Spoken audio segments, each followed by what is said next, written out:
Anyway, so now that my mic is working, I'm gonna give that quick spiel about what this actually is again. You can see a intro description from the site, its original site itself, down below the video in the description. But this is not technically a hack. This was built off of a Microsoft XNA system, almost from the ground up. So it's not actually taking the ROM of any existing game and altering it. It was created specifically for this project from that system, and then kind of designed to mimic the visual and gameplay of Fire Emblem, the GBA Fire Emblems, but with some extra stuff that they can do now that they have this new system. Things like that 3D effect on the intro class scroll in between the classes.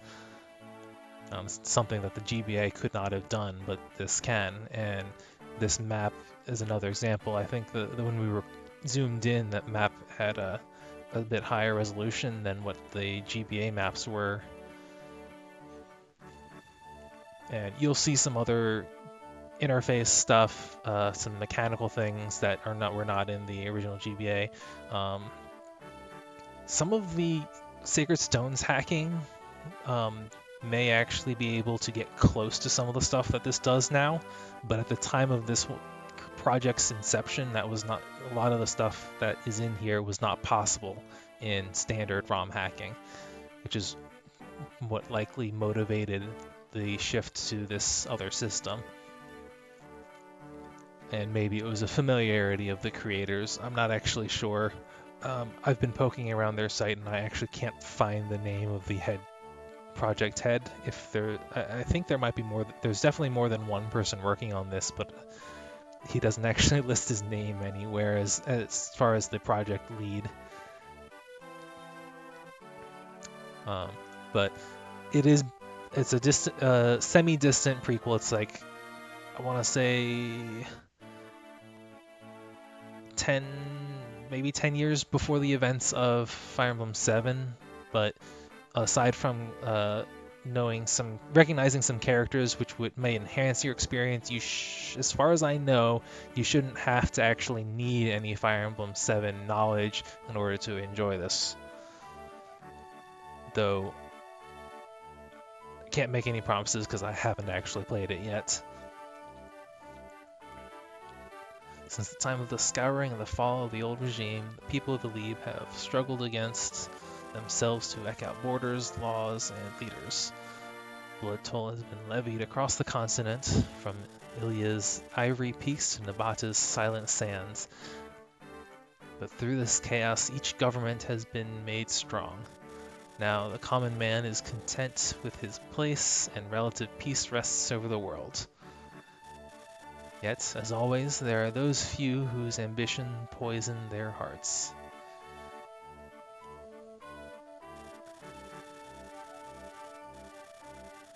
Uther, the Baron of Red Grove and self-styled Prince of Lycia, is in fair on behalf of his father.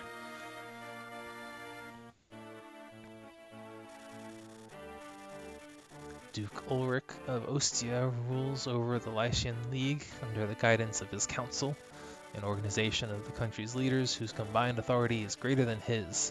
To keep in their favor, he must devote much of his time to meeting their needs. Kind of like a president with a senate. He is forced to bestow many of his duties on his agents, and the most important of these he delegates to his son. Today, Uther must stand witness as Marquess Elbert and Prince Desmond of the militaristic nation of Bern sign an agreement that will annul an old livestock trade embargo. Fascinating.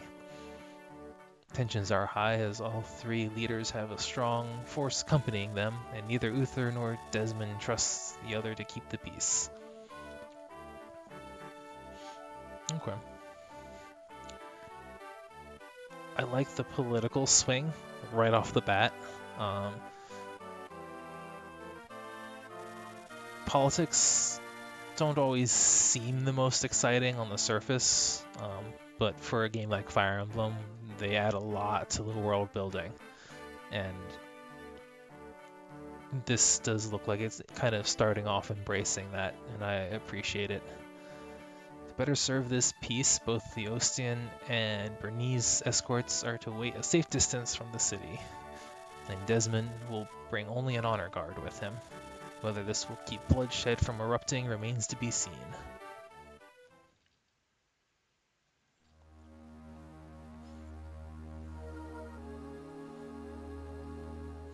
Nice change to the chapter intro. It's custom backgrounds too.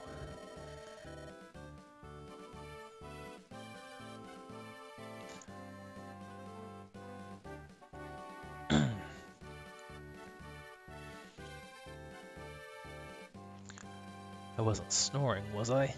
Couldn't keep my eyes open for most of the reading. Haha, no.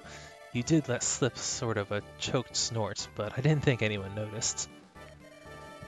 I bet Desmond did. We'll have hit the gates of Sanders before I do. I wouldn't put gossip past him. You need to watch your image, Uther. Even small procedures like this can have lasting effects on the political table. Please don't remind me. I don't know how I'll cope with actual politics if I can't focus during a simple trade agreement. It just takes practice, like anything else. I'm sure you'll find your way. Maybe. I'll say this much. It would have been much easier without that pissant smirking at me from across the... Watch your words, little prince. I have no idea who's saying this. No, Prince Desmond himself. So that's Albert on the middle, Uther on the left. For anyone who hasn't played FE7, I can provide a little bit of extra context that shouldn't spoil anything. The one on the left, Uther, who is our main character, is Hector's older brother. Hector is the main character of 7, and then Albert is Eliwood's father.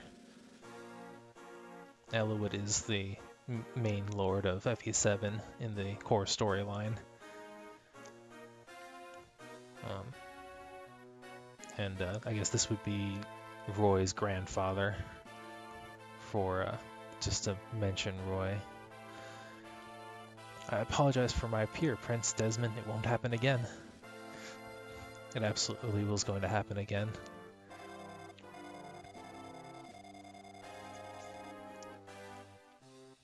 I expect it won't. Byrne had to strain its neck in order to peer down and see you insects waving for attention. Signing this agreement was an act of enormous generosity, so I would request a little decorum in return.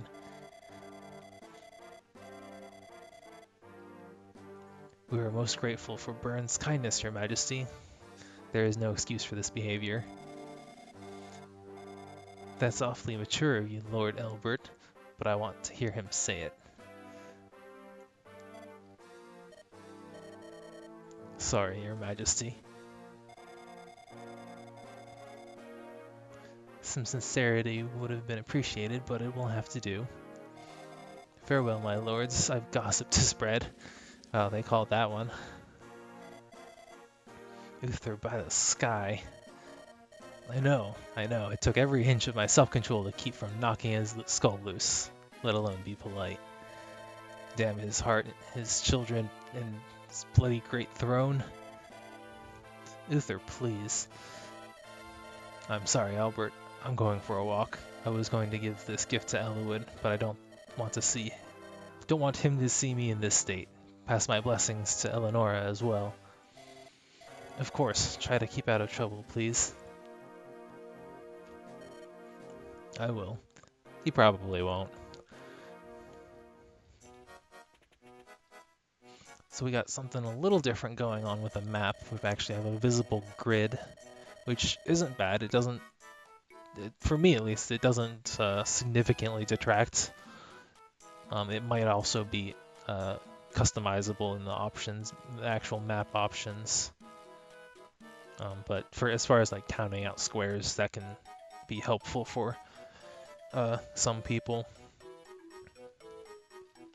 The devil take that venomous bastard. I can't let him ruin my stay. A good drink should flush him from my system.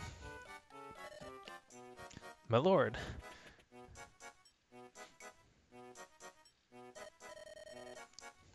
Yes, what do you two want?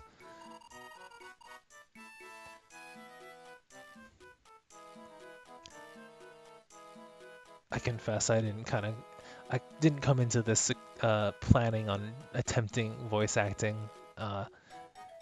So this has kind of been a spur of the moment thing, and I don't think I can do a falsetto right now.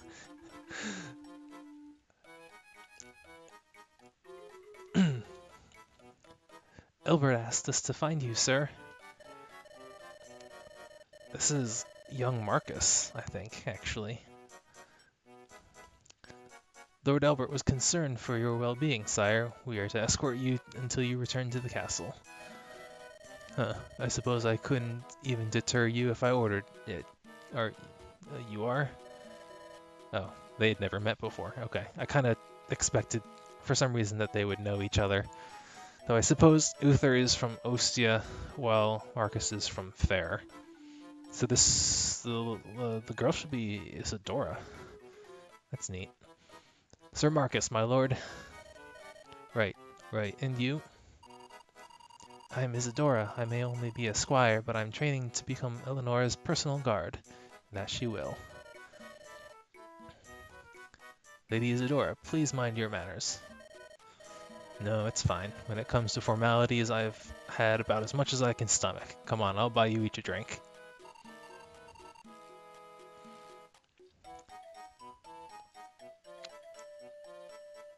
That sounds like another woman. Get off, you fiends!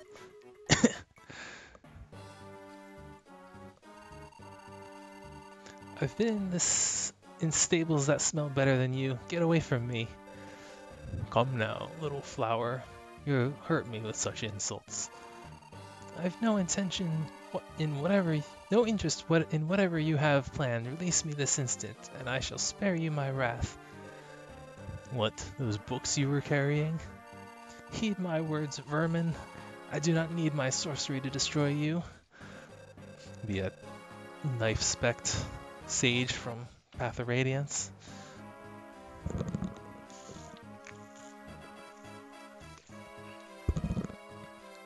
Gee, Tori, she must be mighty strong. And who is this joker? Ha, she don't look like she's done a day of labor in her life, Cap. Such soft skin. Get out of it, boy. Us ranked fellows get first dibs. No, help. Yeah, this sounds like him. Hold it, shitheads. Miss, are these men bothering you? Move along, kid. This is none of your business. I beg to differ. Really now? And who are you supposed to be? Prince Uther of Ostia, heir to Fair's sovereign state. Clear out or I'll knock you senseless. Ha, try me, brat. Boys, entertainment's arrived. So this is kind of a variation on the bandit starting chapter. It's slightly different, though they're still kind of ruffians. But I guess it's forgivable. Going somewhere? So here's their personal battle interface. It's got a little bit more going on than the GBA games. You tell me. Yeah, that's what I thought. Too drunk to stand straight, let alone take a hit. This should be good practice for the little ones. We were right there. Why did we move back? Wherever I go, I always end up finding battle. I suppose I could just leave, I suppose. No, I couldn't. Sirs! Is that girl in trouble? Do you need a sword arm? Sure, fall in. My lord, this is... Not now, Mikey. Mikey? I mean... Young Marcus, but... Not now, Mikey. Stay close, kids. This looks like it could get rough. It is neat seeing... Ooh, that's... Cursor movement is smooth. And a little more sensitive than the VBA. It is neat. It's neat seeing characters that familiar with from FE7, just in their younger forms. All three of these are pre-promotes in Fire Emblem 7, and right now they're trainees. This is the status screen.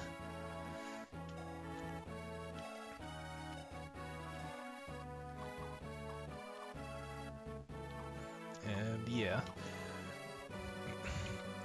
At FE3 this past year, they showed off a version of this that actually had a full skill system. And it looks like the version that I have doesn't have that, unfortunately. Here? Oh no, here we are. I was just on the wrong page. Uther's temper is legendary, from the halls of Aqualia to Port Bandon. Strength, skill, and luck increased as HP is lost. That's neat. Got a claymore. Not bad.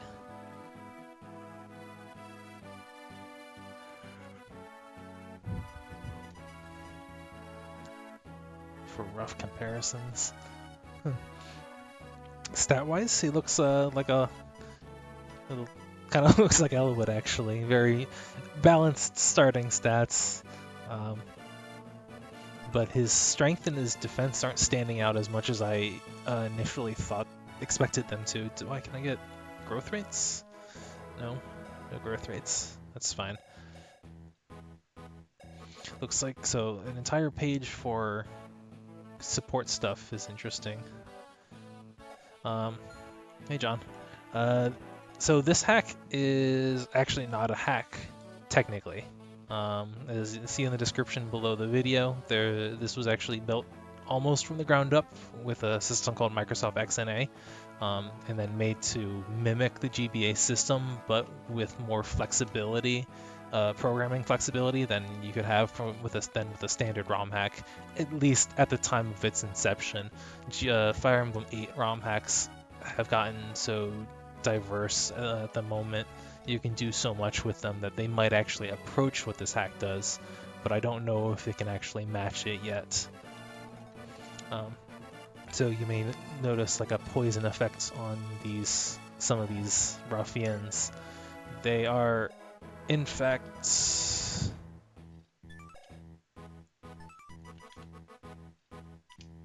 drunk, which I think is really, really entertaining. But I'm not sure if you could do that in a standard FE game. Just in a ROM hack.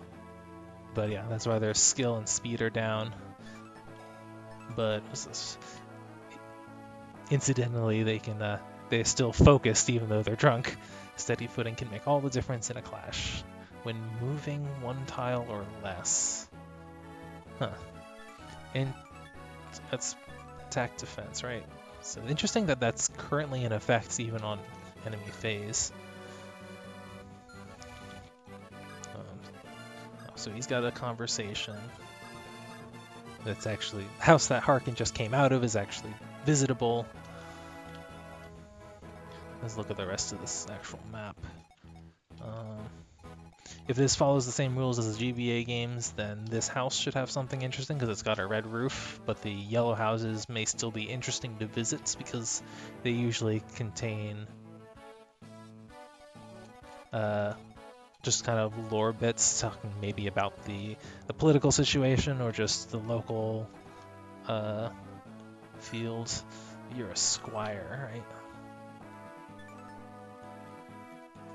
7 speed. Kind of fragile everywhere else.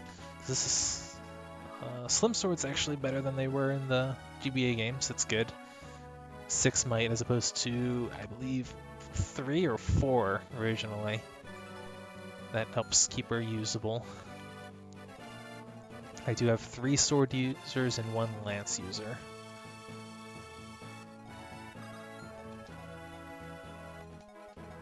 It's gonna take a little bit to get used to the cursor movement. Alright, have a chat.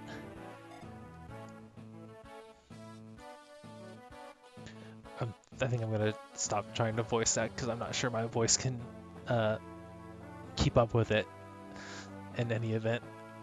I'm gonna be talking plenty about mechanics and stuff as impressions. I didn't even realize he had an accent.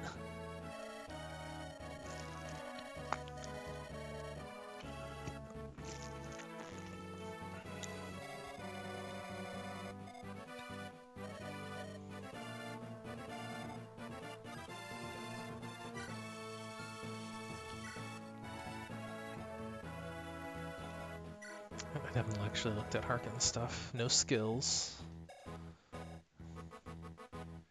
But interestingly solid strength and skill.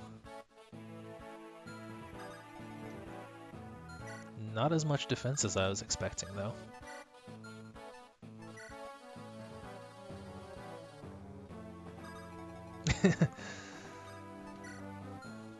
Well, he did also mention that it was barely noticeable. One of the foremost rules of combat.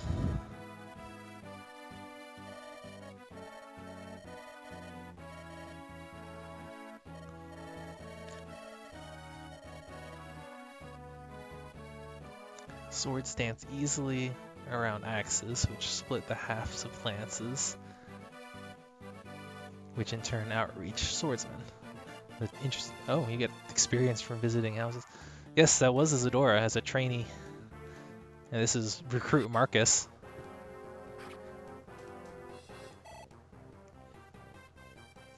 This is a prequel to FE7. I think something about the frame rate also is different, since I think it's a little bit nicer.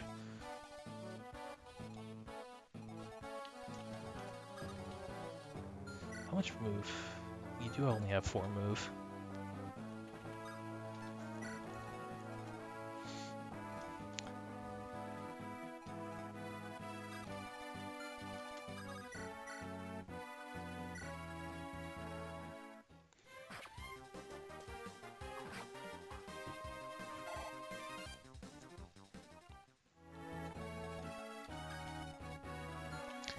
You can actually move. Oh.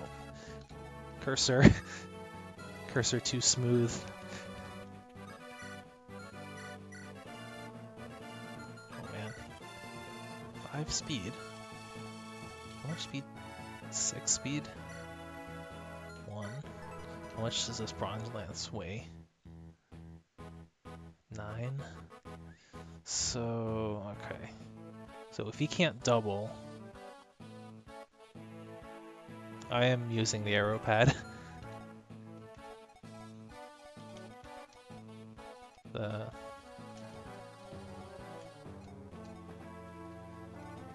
The number pad is actually, the number pad you can also use. Number pad's actually a little more discreet. I might have to get used to that.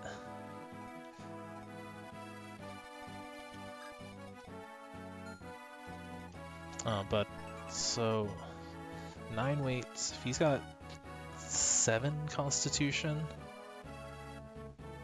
and that's a hit of 2. So that would put his speed down to 4, which wouldn't be able to double. I'm trying to figure out if this has a fixed wield capacity and rescues. So it is probably still using Constitution to calculate attack speed instead of Strength, which Path of Nine did, and I have seen other hacks that, excuse me, you have actually successfully made Strength the check stat for weapon weight for attack speed. There are kind of pluses and minuses of both of them, so I don't.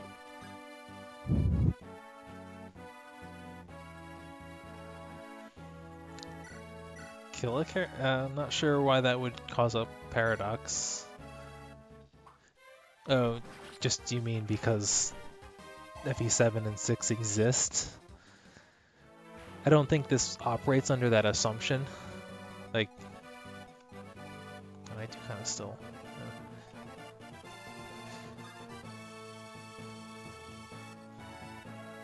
Either it does, and then anyone who dies in fact retreats, or well, that was a crit. Or it doesn't adhere to that assumption, and then anyone who dies actually dies, and it just assumed that the events of FE7 and 6 just don't happen. So Harkin is tearing these guys up a lot more than I expected him to. I was hoping to give Isadora a little bit of experience there.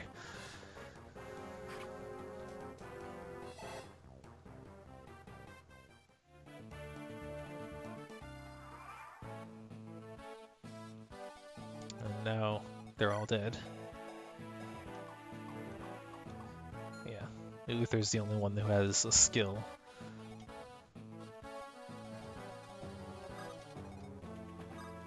Alright, we've got enemy ranges as well. That's nice. See, I think this is the enemy range, the danger zone, is something that I don't think the GBA games, ROM hacking can kind of simulate with the highlighting red squares for areas that enemies can attack and move to and attack. They have that usually mapped to selects on the map screen, but you can't keep that up while you play. You have to bring it up, and if you want to actually make any moves, you have to close it.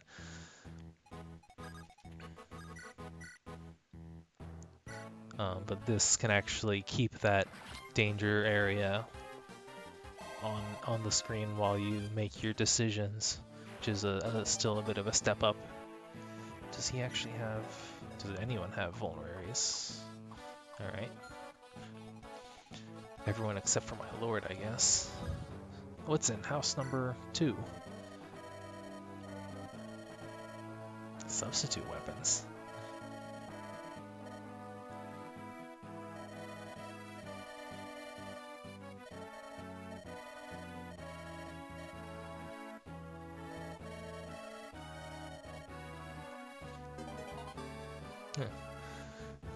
Alright. Oh, bronze weapons are unbreakable. Okay. They are Iron Sword quality for the most part, slightly more weight. So, if Iron Sword's changed. Iron Swords are souped up, much like the Slim Sword.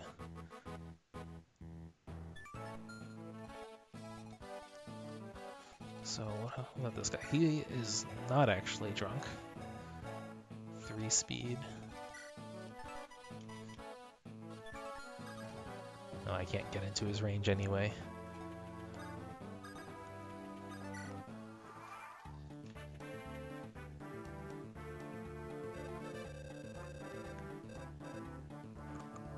These pukes are tougher than I thought, or was it supposed to be... Well, I mean, there's an E there. Is it supposed to be punks or pukes? I don't know. Nope, reinforcements, but they're all drunk as well. Come on, guys. Oh, your class is a phalanx. These are axe soldiers, basically. That's neat. You've got Savior.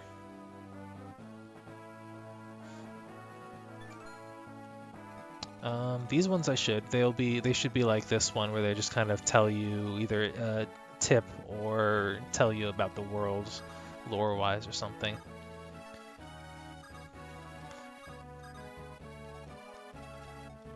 Oh, Harkin only has 4 move as well. Does Uther have more than 4 move? Yeah, Uther's got 5. Marcus is 4 because he's a trainee still, right? Yeah, recruit. I want the mercenary to go down, but I want the fighter to go up. I'm not going to be able to get anyone over there to pick off that kill, so I might as well let Uther kill him. Harkin and Isadora can stick together because they stick together.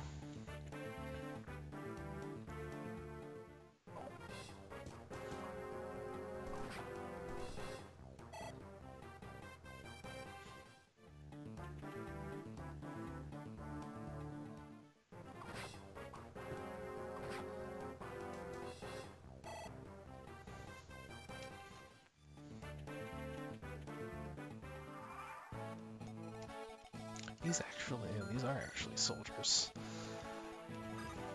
So they've got lances. Well, no, I can't kill with the bronze sword. I gotta need the claymore here.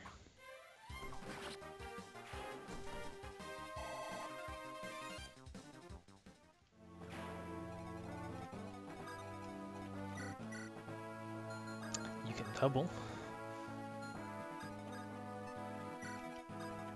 Might as well give her the forest bonus. I actually really like that animation. I was staring at it a bit earlier in the class scroll, but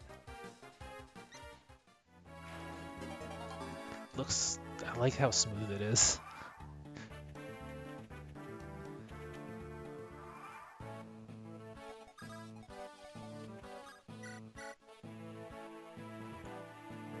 Two damage. That's not much. 8, 9, 2 and 3.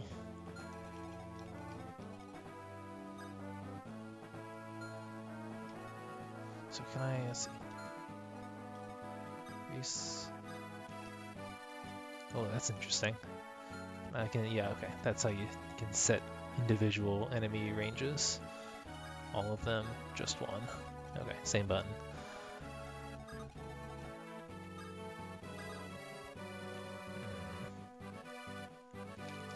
I can engage them, but one of them's gonna take the forests unless I can kill. Maybe.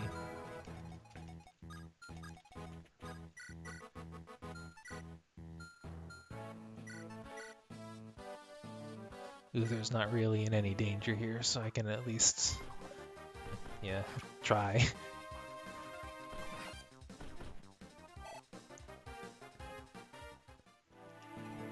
Actually, I do want your range.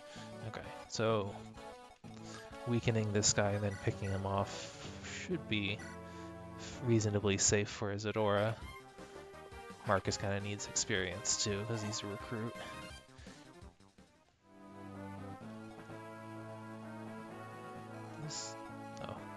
Move the cursor faster. Level 6, 1, 3. Okay. The Marcus is higher level than Harkin here, even. Might as well stick with the slim sword. So she should take 13 damage.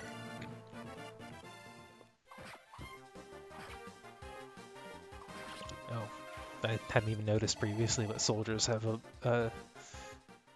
updated their own animation as well. Should be okay.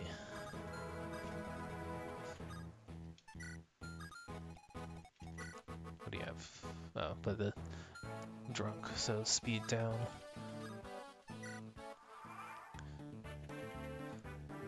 I'll hit both, should be able to hit both of those houses next turn. Because I am curious what they say. Most of the time I skip them, but mostly because I visit them on my first playthrough and they don't change in subsequent ones.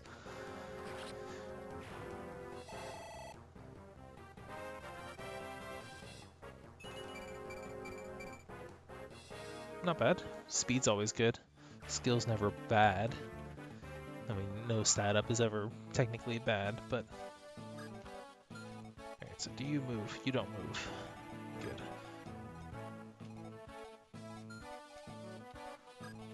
Can you kill? You can kill.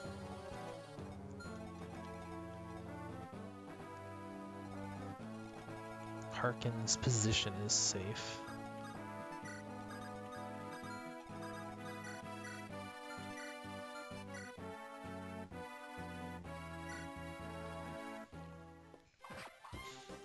I mean, I kind of want to feed Isadora experience just because I want to watch that animation more.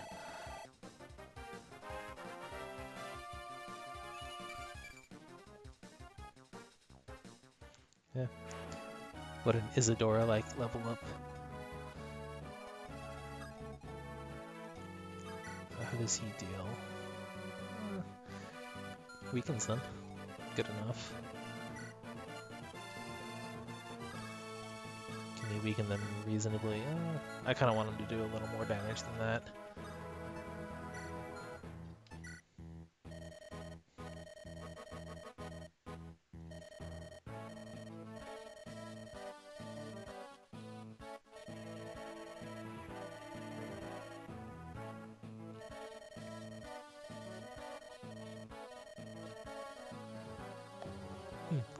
Kind of explains why this is personal to Uther, and also trying to justify why it's effective against cavalry and armors.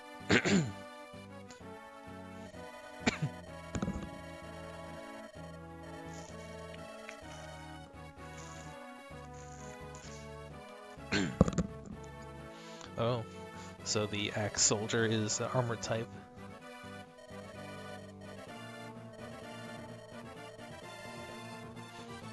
Also good advice, just from a tactical standpoint as far as how Fire Emblem works. If you're uncertain about your odds, let the enemy move come to you. I suppose there is more merit to visiting houses, even the yellow ones, if it gives you experience. Does he need? He's got 6 defense. 4, 3 after weapon triangle, so this should be 5 and 4. So he should actually be able to survive even without the vulnerary. Though they've got 5 uses, so I shouldn't necessarily be as stingy with them.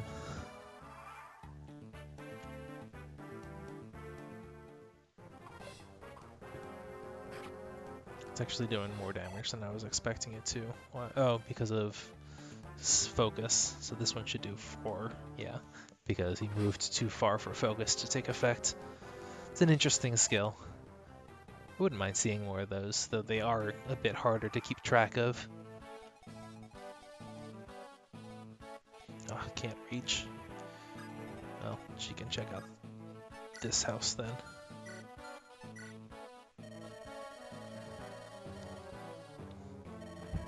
But you're going to anyway.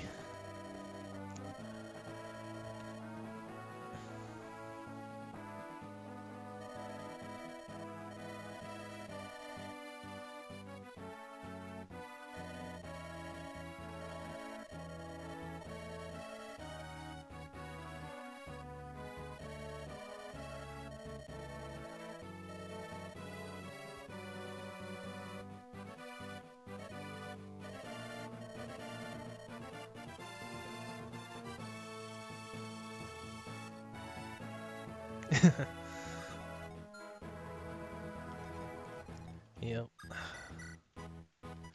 Can't kill either of them.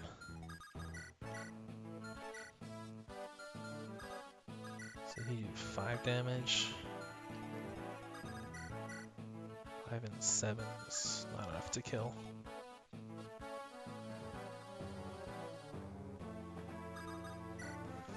but 5 and 10 is.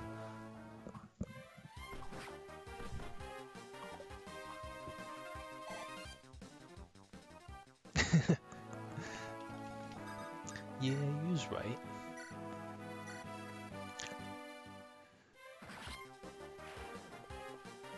A little part of me for a second there was like, wait, I should go after the other one because he's gonna threaten Harkin. But he's out of range of Harkin. And Uther would not have been able to move if I hadn't gotten him taken care of. And I mean, he's kind of already used his turn, but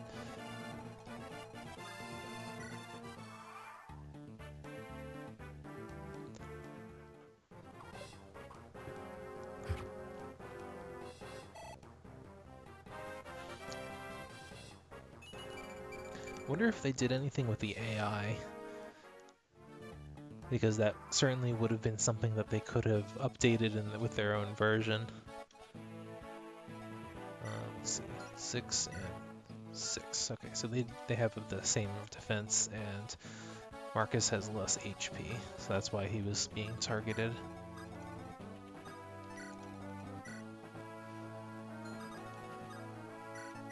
Should give Uther a bit more experience as well, because he is also level 1, even though I think if we go by trainee tiers, Uther is still a higher tier than the rest of these units.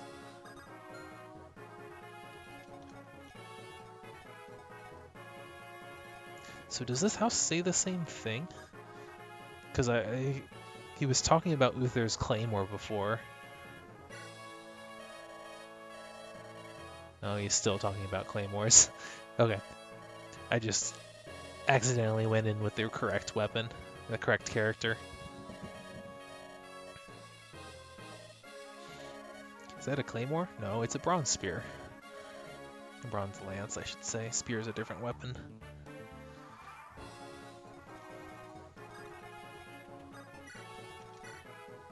So he's just have Savior, right? Allows cover, huh? He does have quite a bit of defense there.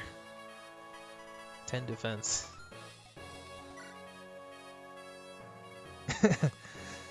Everything's at Claymore. Oh, you know what?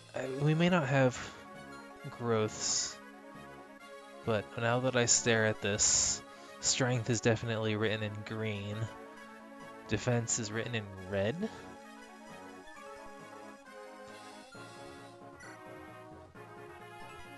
And her speed is in green. Luck and res. If I'm looking at that right, it's really subtle. Alright, so 29 damage. That's pretty nice. I'm not really in danger of getting killed. Even on a retaliation. Don't see anything that should put me at risk. He can take 2 hits if I somehow miss my second hit and he gets both of his.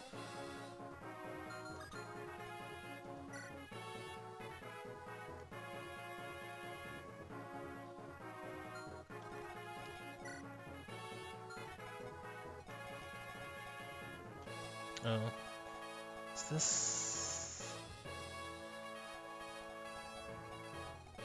That I'm staring at, is this supposed to be a recreation of a map that you have actually visited in FE7? But I can't quite put my finger on it, unless this is outside, this might be the Switch chapter in Lynn's mode. That's the only thing I can come up with. Anyway, on to the boss. Custom dialogue.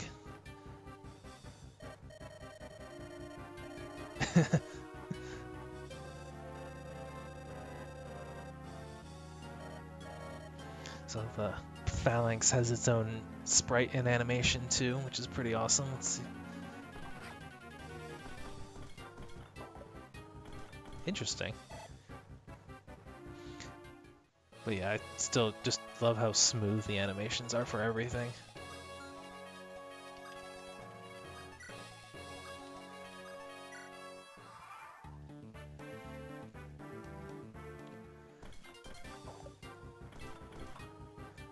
It is a little odd that his axe just kind of stops when it gets to the target, whether it hits or miss, and then he pulls it back.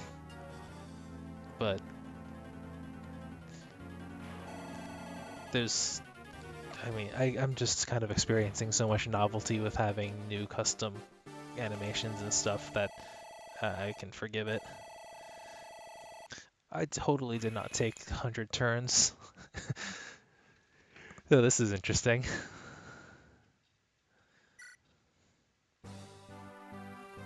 I definitely could have played more efficiently if I were a little more familiar with stuff.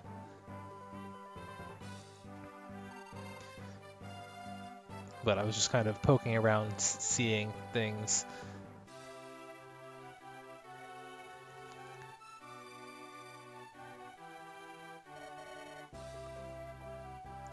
Maybe I can rescue again sometime. Oh, Uther, you're such a charmer.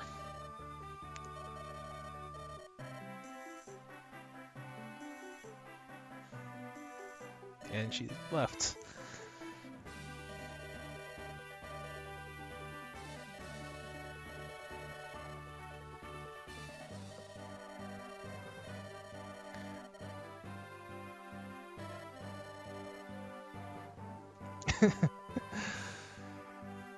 They put that much effort into her sprite and alluding to the fact that she is a mage in the pre-chapter dialogue. I think she's gonna reappear at some point.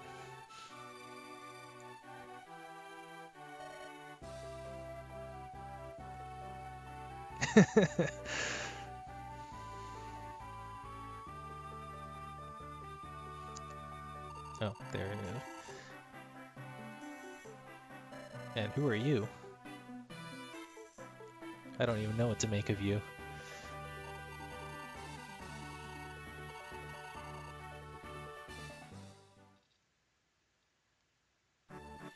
Okay, so this is the overworld.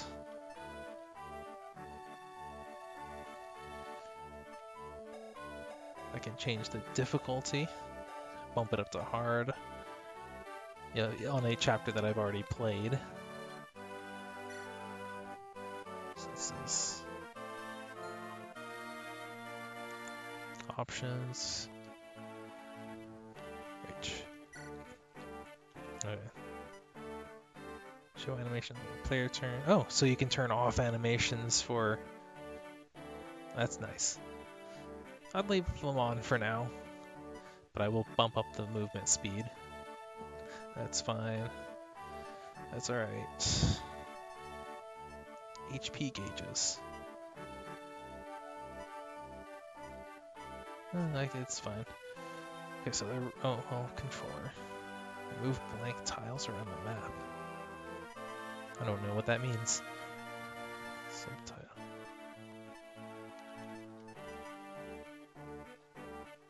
Huh. No, that's alright. Same options here. I'll stick with the default. That's fine. Oh yeah, so you can turn off the grid. And you can turn off... Oh, so when you hover over them, it'll show a preview of what their movement range is without having to actually click on them. That's fine. I can leave them both on. 4? Alright, if you insist. I'll have the armor knight head. Alright, so don't seem to have many options, but we're obviously back at this Laos.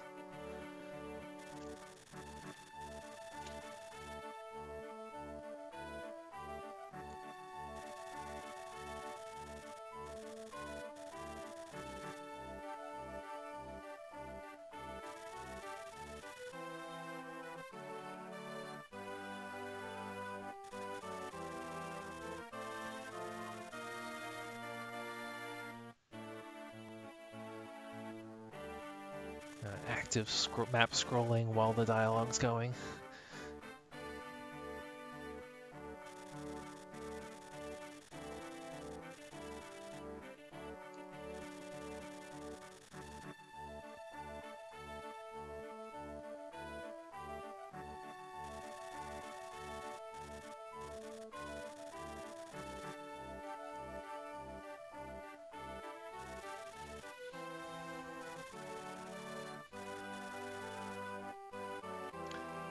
Yeah, that president or king and senate deal that was alluded to earlier.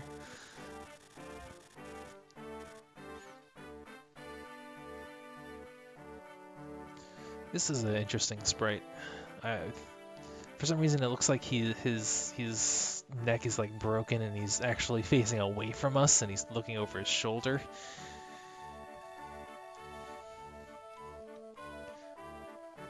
Even though this is supposed to be the front of him, something about it seems off. Yeah, can't quite put on my finger on it though. It's Darren.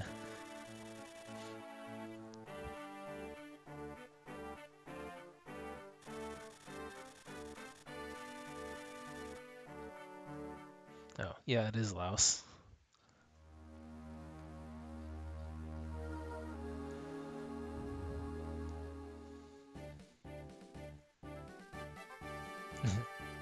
That might be it. Yeah, the clothes too tight might actually be a good part of it. Now that I'm kind of looking at these sprites, you can kind of tell that their clothes, for the most part, sit on them.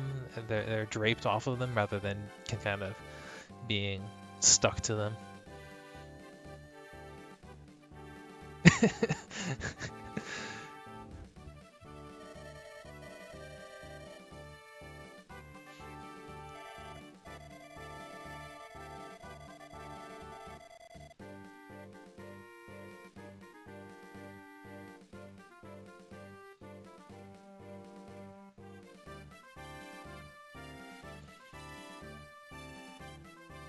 That's an interesting statement. Oh wow, he changed expression. So did he, kind of.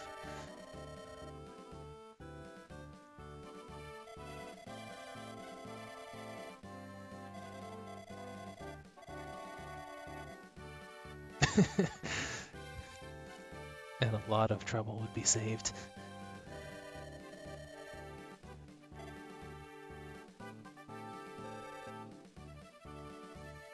Oh, this is another character from Lynn's story. Eagler, yeah.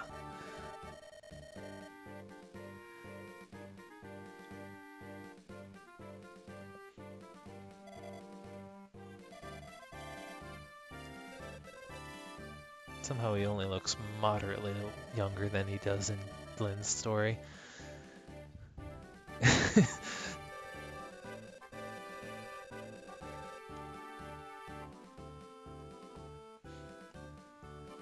Spare the theatrics, but Uther's all about the sass. It also helps that they mentioned his name, not that I necessarily recognized him immediately.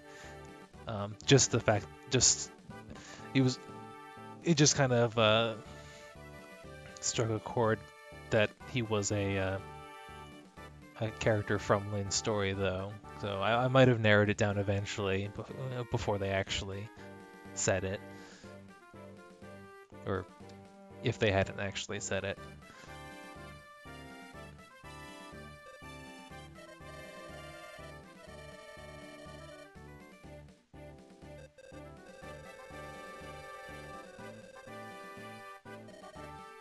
Eventually.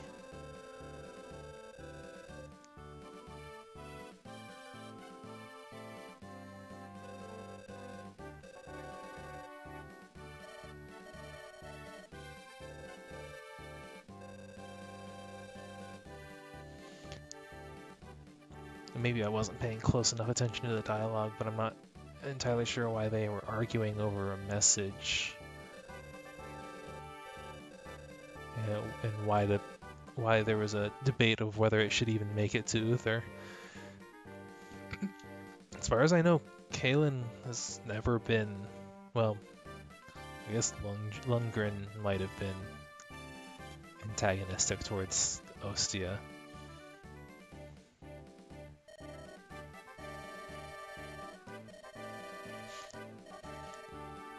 We need disguises meme. Are we actually going there?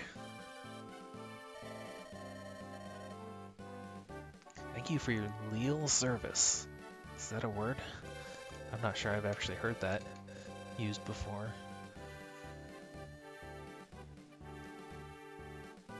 You're gonna need a new horse though.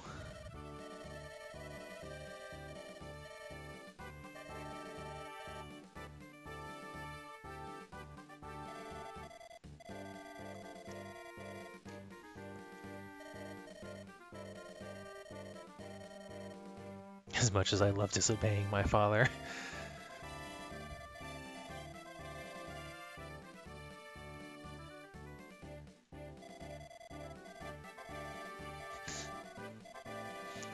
Sir Marcus needs seasoning.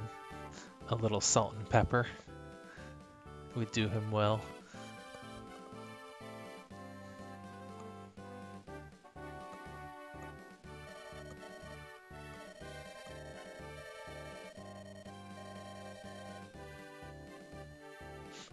There's that sass.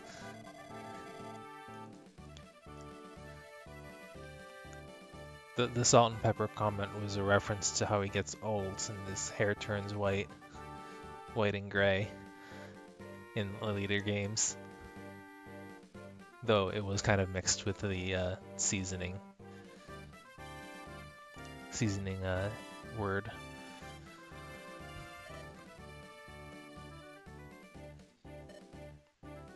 It's still weird hearing someone refer to Marcus as a kid.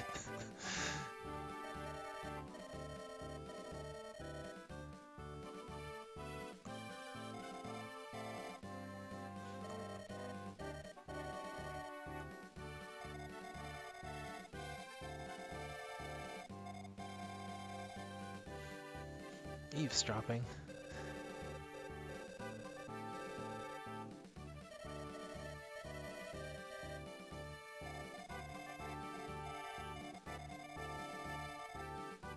Huh. Wonder what his employ was previously.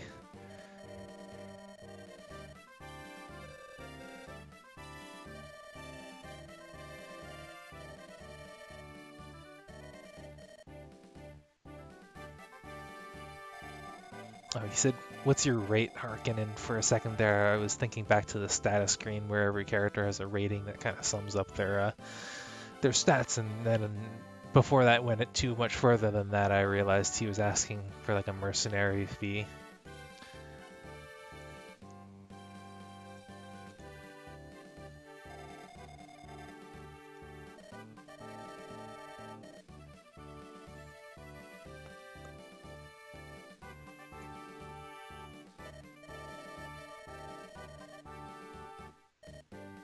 Jonas. Oh, he can't get Marcus's name right. He called him Mikey earlier.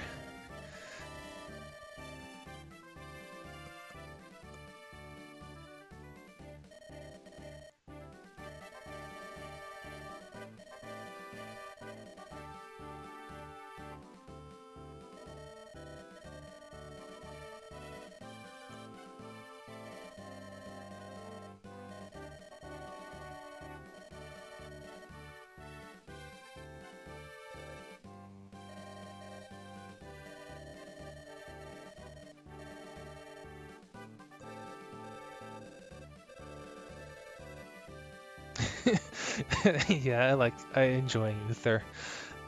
He's like Hector, but not quite the same. He's got his own flair, and that's good.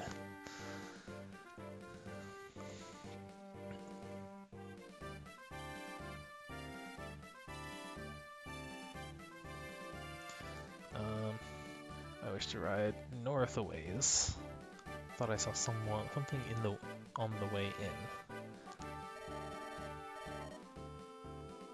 Oh. Is that what you saw coming towards us now? And it sounded like a girl. And who are you? Pray tell. That looks kind of like the medic from the class roll, but the the comic music started playing. Uncle Lundgren made it easy. So Kaylin related. Oh, this is Lady Madeline herself.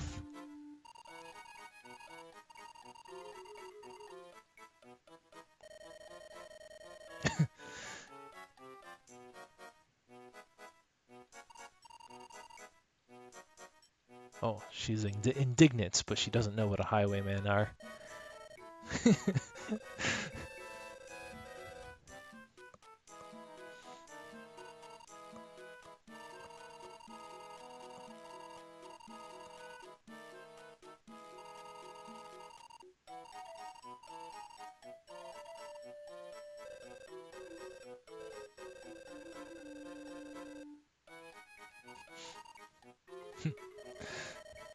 I think I'm going to like you, Lady Madeline.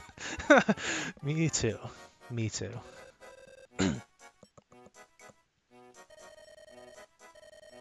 Sir Matthew.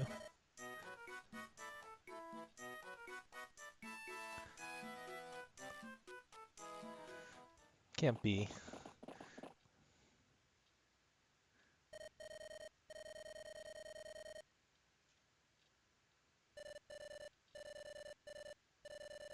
Oh, he said Matthew because it was Marcus and he forgot his name again. Never mind.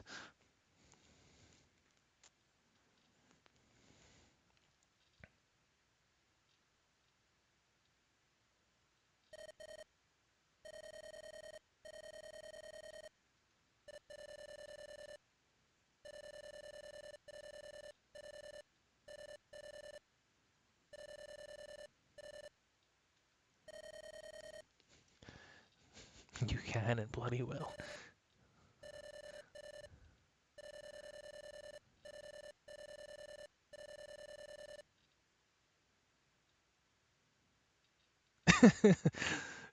I mean, given the things that have been going on so far, yeah, I would have been surprised to see our Matthew. You would have liked Matthew to have been an ageless morph? I mislike this man as opposed to dislike? Is that kosher? Can you do that? Mislike is not the turn of phrase I'm used to, but it doesn't sound like it could be strictly wrong given if they're trying to imitate an older speech pattern that I'm just not familiar with.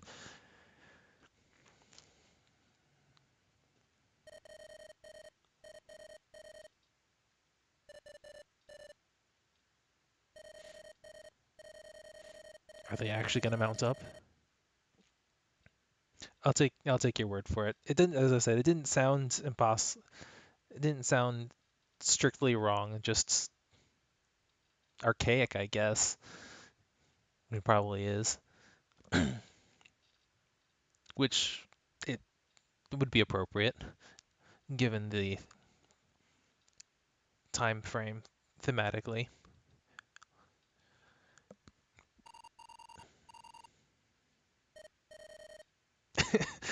I like them.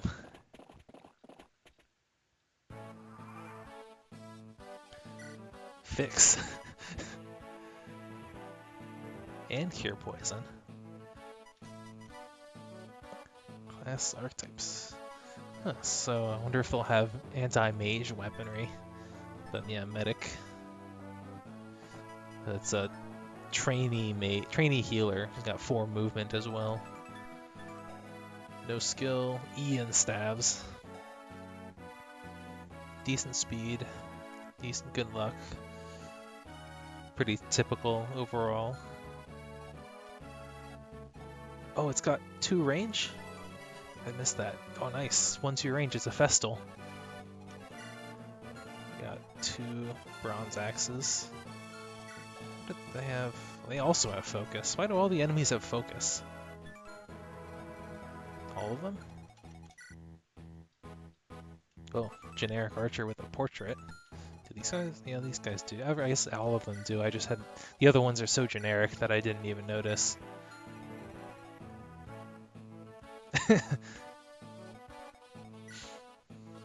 Siege training.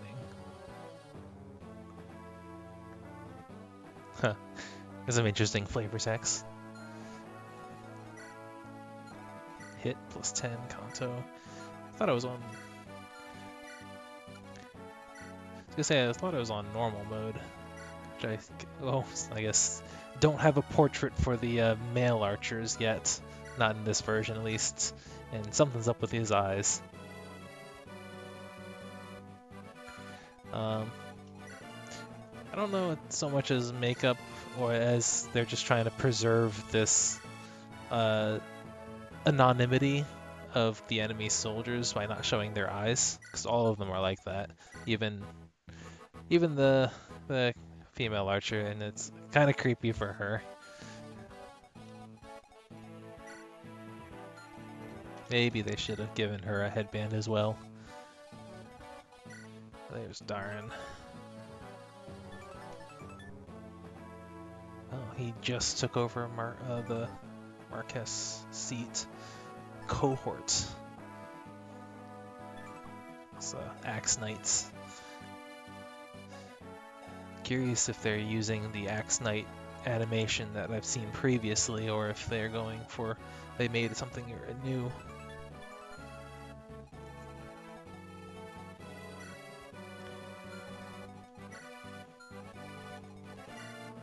If I had to guess, they're more like headbands, but it's dramatically casting shadow, rather than actually a visor that blocks their vision. These ones a little less so, but more of like a forehead guard, I guess. It kind of loops around, I think, down under their chin here, much like samurai headpieces. But the brow is definitely lower than you might normally have.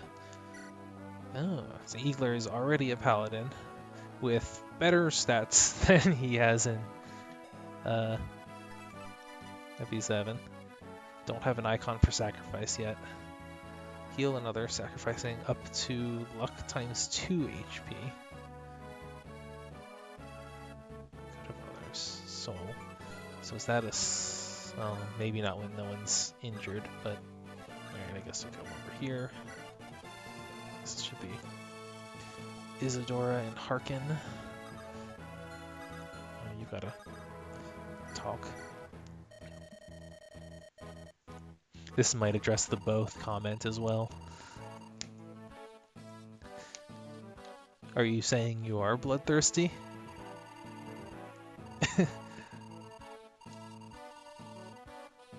I guess she is.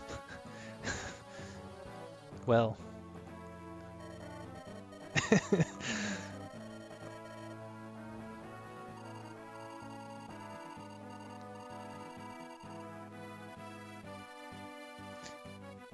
Says the one who frequents the arena.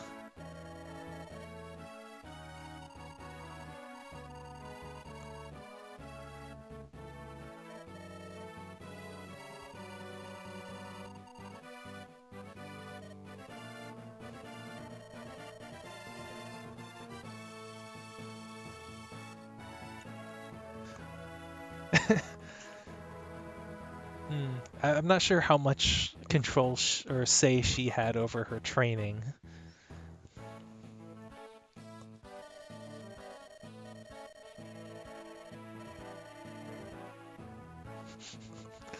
She's a magical girl. Weaponized friendship.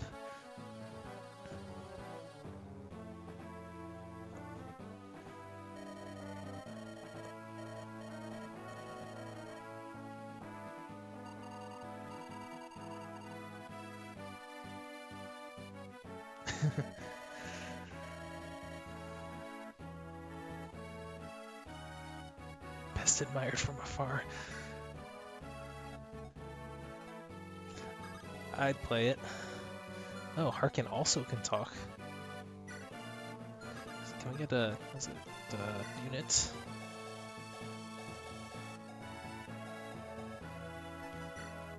I don't. I've got ally supports, but not conversations. Okay.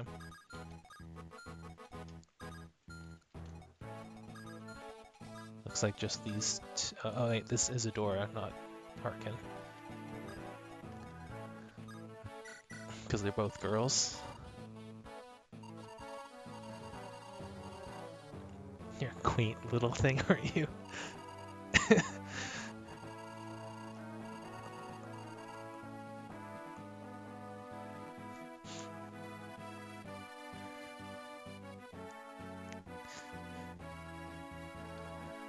Since when did battlefields turn into playgrounds?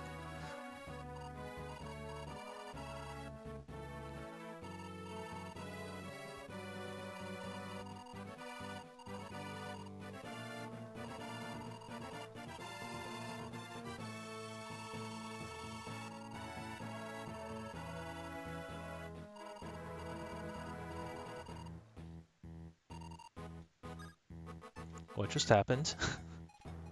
That was an interesting conclusion.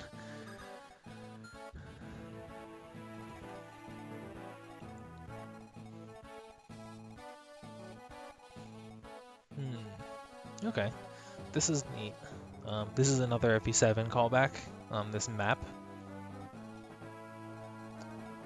This is right around here is the section where both Lalao's maps in 6 and 7 take place, and it technically extends over here, but it hasn't been. There are bridges that connect here and roughly here, and then this land is less underwater, and there's actually a village there. Though this part's a little bit different. Maybe it goes out a little bit further before, but the castle should be like right over, just past the left past here. But with the forest in here, it kind of gives the impression that it hasn't been tamed yet, uncultivated.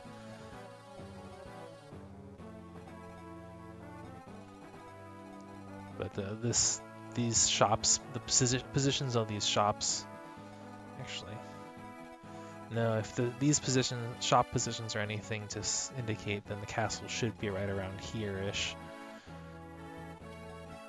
Much closer vertically to these. And then this town isn't pictured. Interesting. I would probably need a little more direct comparison to be able to say for sure.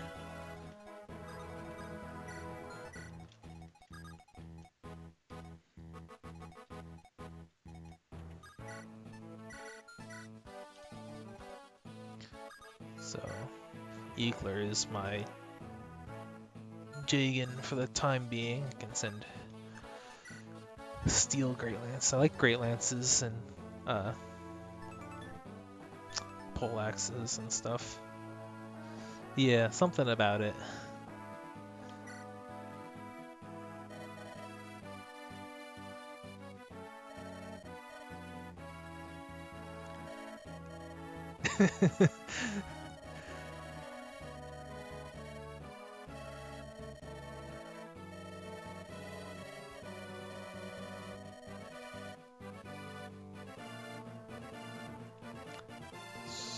Interesting.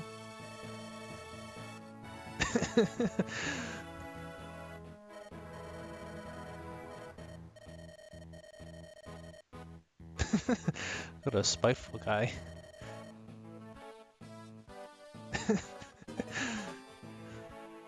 Smooth. I guess he can stay there.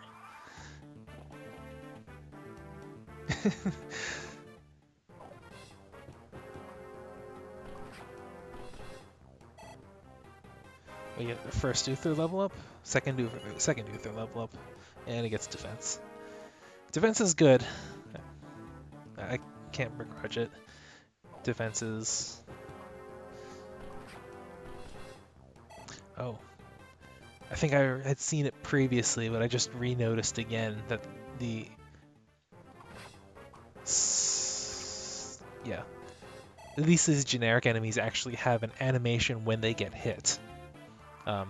Marcus didn't there, but the mercenary actually flinched, which is neat. I can see if I can show it again.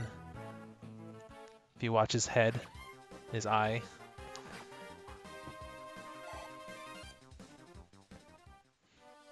Not to mention, I think their portrait at the bottom does something as well when they get hit.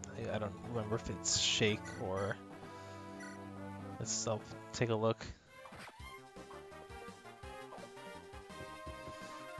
I think they do something. Maybe when like a critical happens or something, when they get a kill. Let's see. Well, they fade with the character's death as well. They might do something in a newer version, but the flinching is cool. I actually still don't have anyone for Madeline to heal.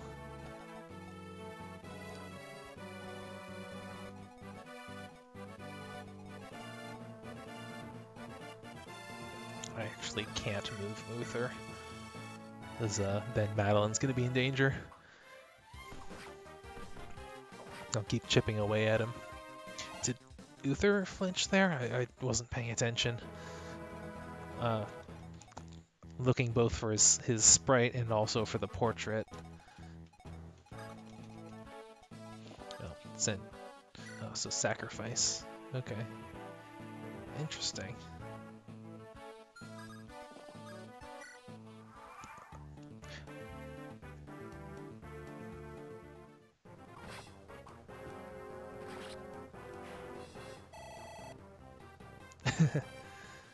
Actually, I don't know if she does. I might be able to try to figure out from the status screen, see if it has an actual might or if she has an attack stat at all.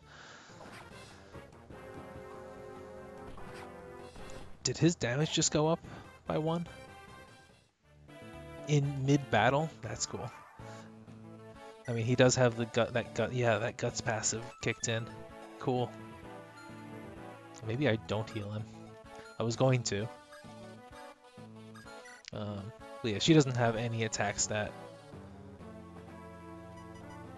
So and this doesn't have any might, so most likely she won't whack back with the staff. They were making sure you didn't try to go in with Eagler, which I should probably send Harkin around to support.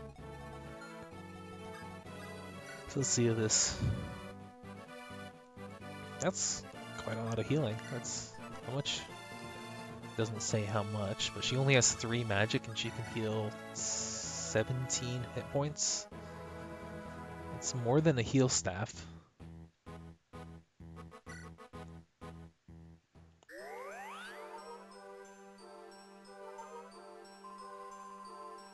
Oh.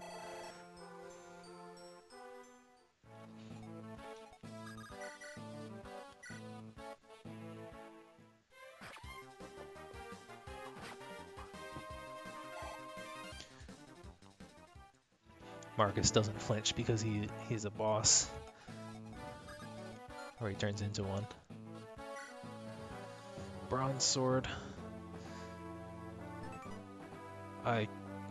Gendarme? I think it's French, and I am bad at pronouncing French.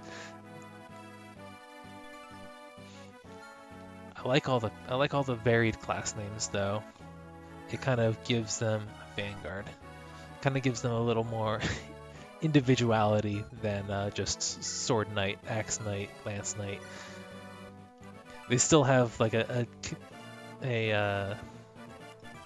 same portrait, but they changed what the weapon is. So he's got a spear, and these ones have swords.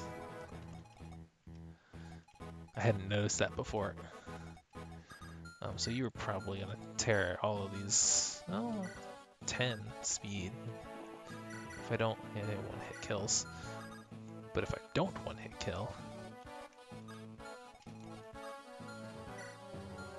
then Eagler will be very useful here. You only have 4 speed though. I do want to draw you. I wouldn't mind drawing you down, but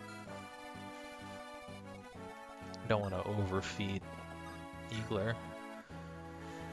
The other thing about using him too much is I don't have any guarantee that I'm going to keep him. Whereas if this was a standard Jagan where I would know that he'd be with me for the rest of the game, I wouldn't mind quite as much. A little bit of lag there. So I'm going to Jondame.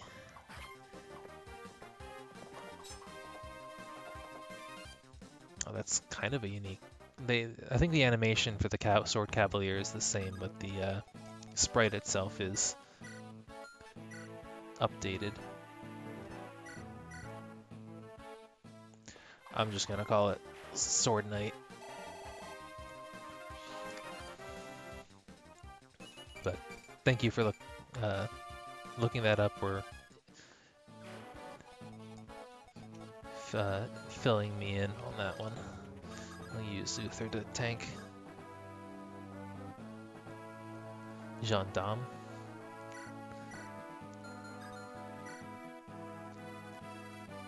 Or Gendarme.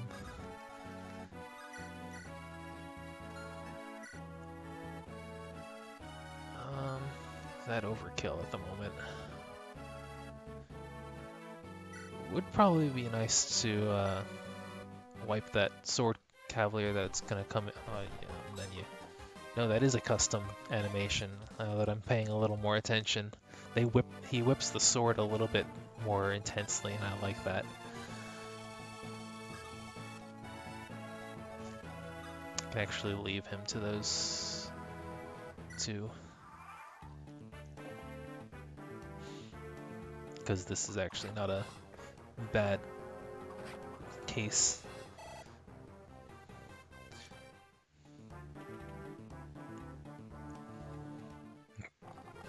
I don't like that crit. 3% crit. Excuse me.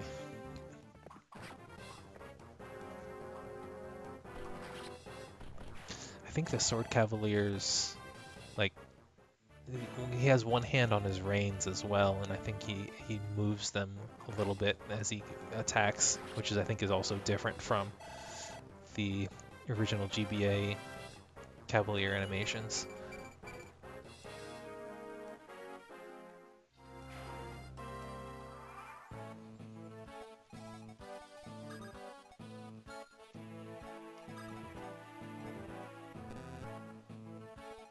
That's neat. Didn't notice that before. You can get normally when you click on someone, it removes the UI to give you a better view of your movement range and what's all around. But it also then takes away the information on enemy pop panels. But you can hover over them and at least see their HP, which is what you got with one of the other one of the UI options in the GBA games.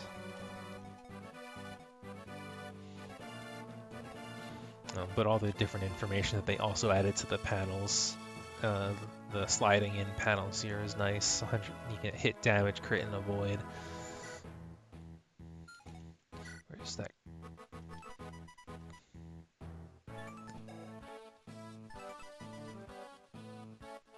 Accuracy, blah blah. Why did he have a crit rate on Uther? Uther has 5 luck. That should negate that.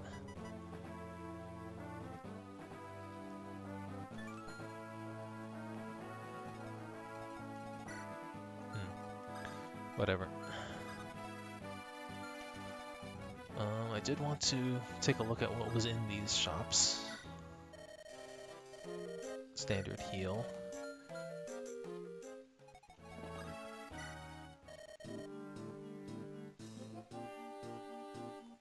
and swords and lances. Do I need anything at the moment? Don't actually think I do. I mean, I guess I can get Diegler a lighter lance.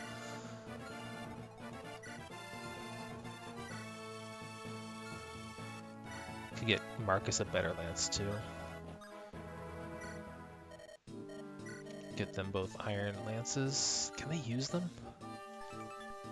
Yeah, they're both E's, so that should be fair. Oh, they only stock a limited number of... I just saw that. It's okay, I shouldn't need... Actually... Uther could use an iron sword. Uther's got a bronze sword and a... in his claymore. There we go. So this lets him have an in-between here. So if I want a little more power,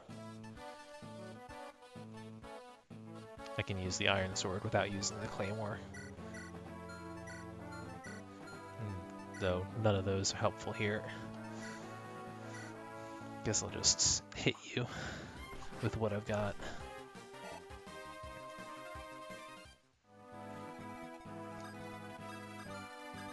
1, 2, 3, 4. Okay, so she wouldn't be able to reach the archer regardless, so use her to kill the cavalier.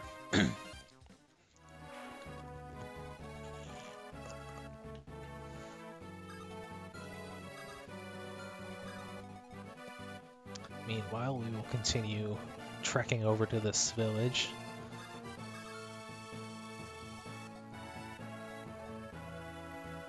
Though sending Madeline down there suddenly was not such a great idea. I'm only split 2 and 3, but the 3 are up here, so they should probably get the support, and they're probably going to be facing more than these guys will. At this rate, these guys can probably make it over here and harass them anyway, but I guess I can... We'll see if Harkin actually sees any use or if I mismoved him.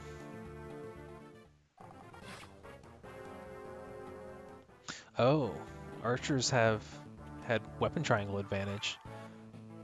Do they have weapon triangle disadvantage? They do.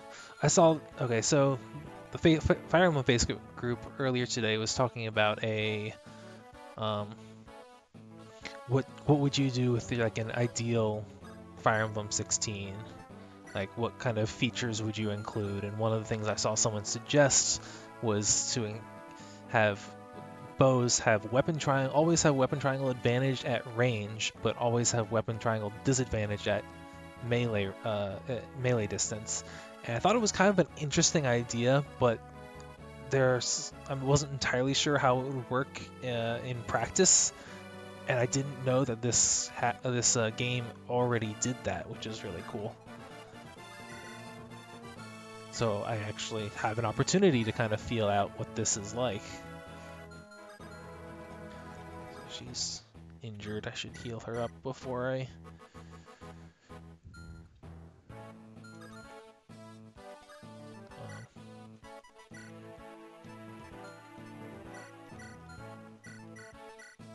As much as neat as her animation was, I don't generally watch the staff support animations regularly. I usually turn them off, mostly because unlike combats, they are always the same. They can't crit, they can't miss.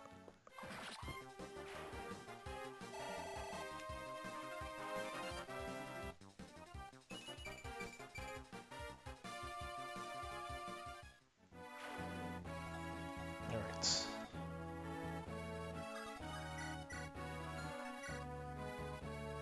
That's okay.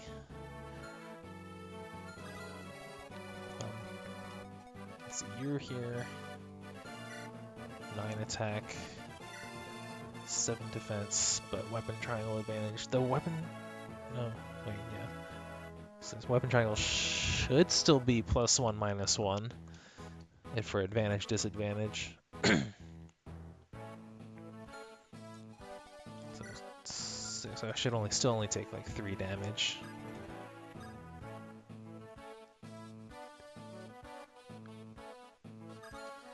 But even if I... 1, 2, 3, 4, 5, 6, 7.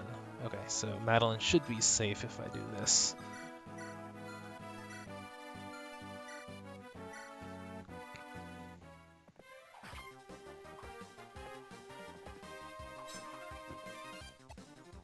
This gives Uther a forest tile as well.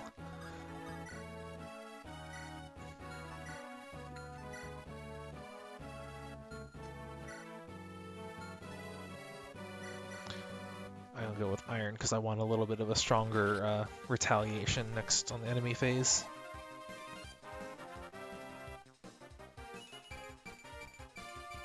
Now that's a good level up. Doesn't get much better than that.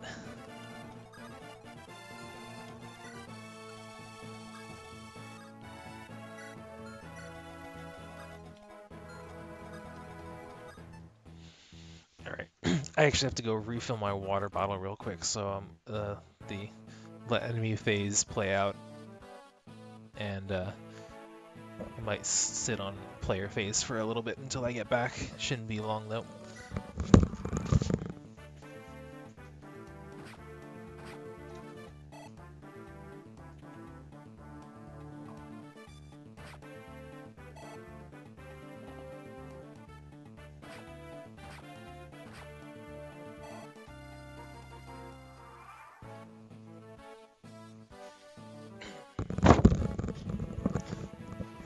I'm back. Didn't take too long. Okay. So what happened? I thought I saw some healing.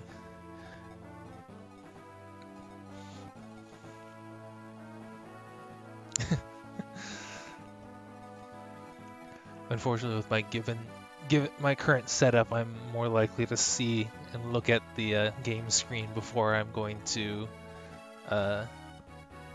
read through the chat.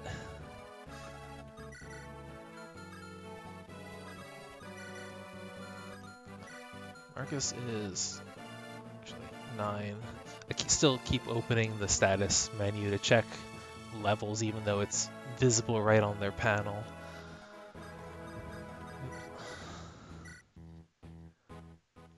I kind of expected I might be longer than that as well.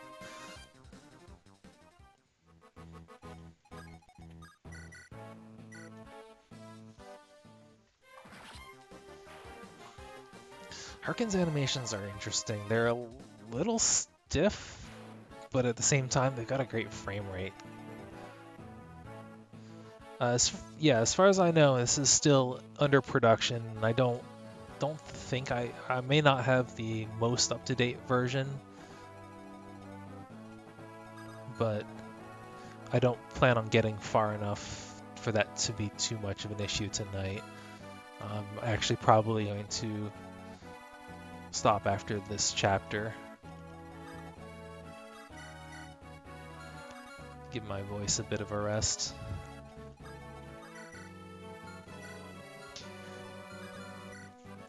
Isadora is doing work.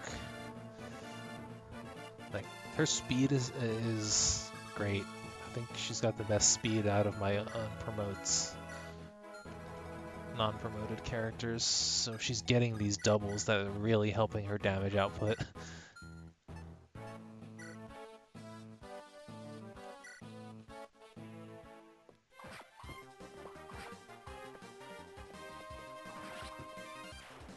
Yeah, they showed off some more progress, I think, they showed off more progress on this project at FE3 this year. Though I don't remember the specifics of it. I think it was a boat chapter, if I recall. But I'm not intimately familiar enough with it to be able to tell you who all were the characters there. Isadora is cute. Trainee Isadora. I really like her animation too.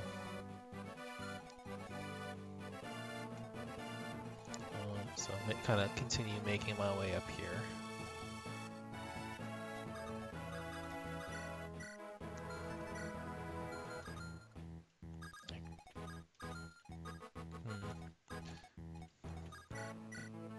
I just barely can't kill this guy.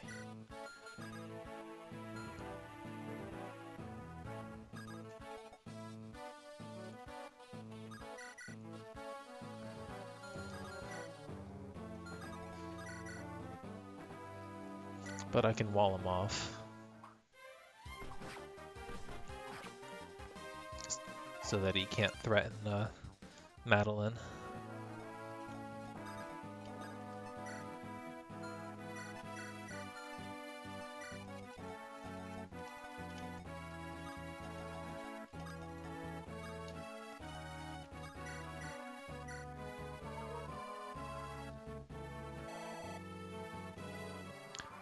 Maybe I should pick up a heal staff as well.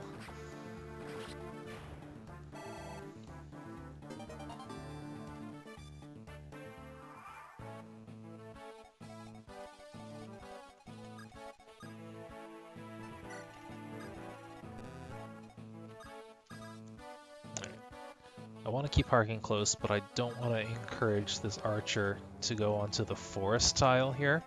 So I'm going to keep him one space away. And the rest of these guys are just in transit. I could draw... Uther can draw that mercenary out. I will finally heal him though. I'm not that in need of desperation strats at the moment. Take advantage of his guts skill. I'm also not sure if it ever produces bonuses more than +1, in which case it definitely wouldn't be worth dipping into too deeply. I kind of expected the archer to go to the house because the house should provide at least a 10%, yeah, 10% avoid, and instead you went right to the plains, which good, fine by me. Makes her easier to hit.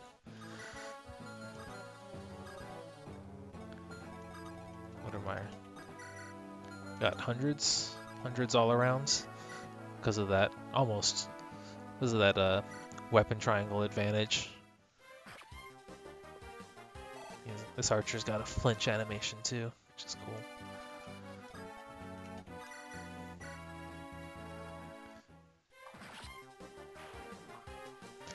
It's a little thing, and it's only one extra sprite to make. Oh, I might be underestimating how much effort it actually makes to edit that well, since I've never actually attempted sprite editing myself. Okay, so you're gonna come down.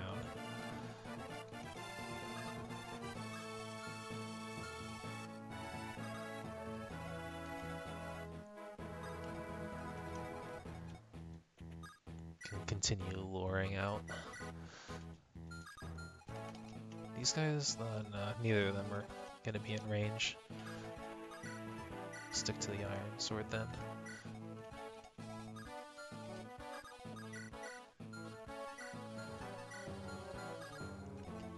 Alright. Oh, no, just barely can't.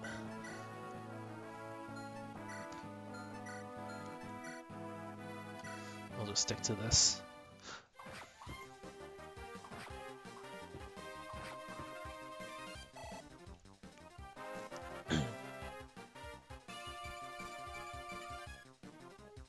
Speed, luck, and defense. Speed and defense is great. She did need more defense, but incrementing that awesome speed even more.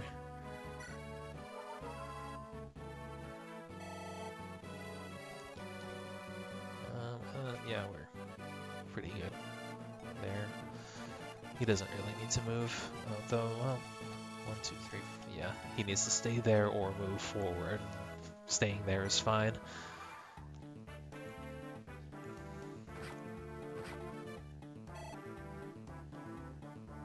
Alright, I turned off animations on enemy phase, which is fine. makes enemy phase go faster.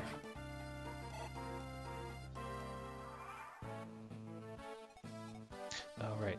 He's got the range marker on him. I was wondering why he was moving, why he was red while moving, because I just forgotten that. 8 and 8, though with a bit of a shaky hit rate.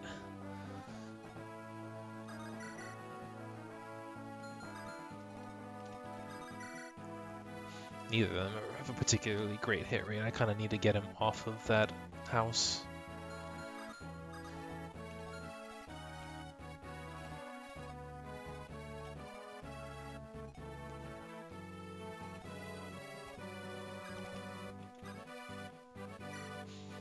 Let's see here, what's...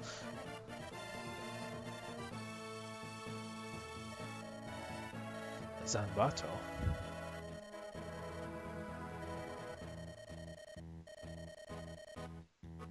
I don't know, I've got a claymore.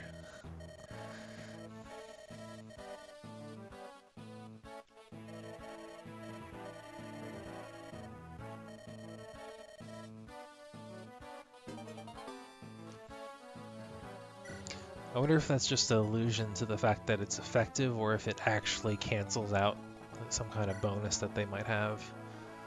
I think it's the former. That would be kind of neat if it was the latter. Alright, so can he... If I move from here... Okay. He can't attack either of them from a tile that has a defensive bonus, so that's good, that's what I wanted. I send Elibe back to pick up a heal staff for Madeline. Meanwhile, Uther will mop up here. Kinda wanna leave 1, 2, 3, 4.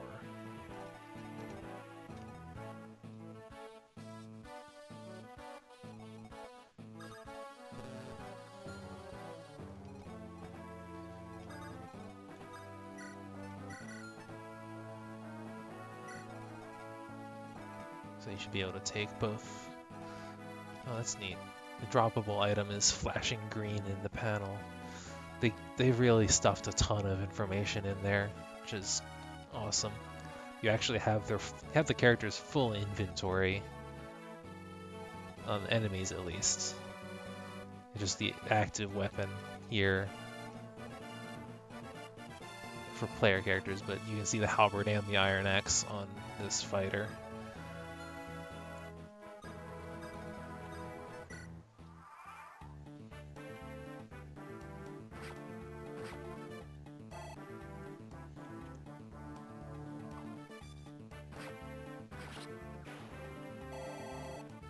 Good. Good.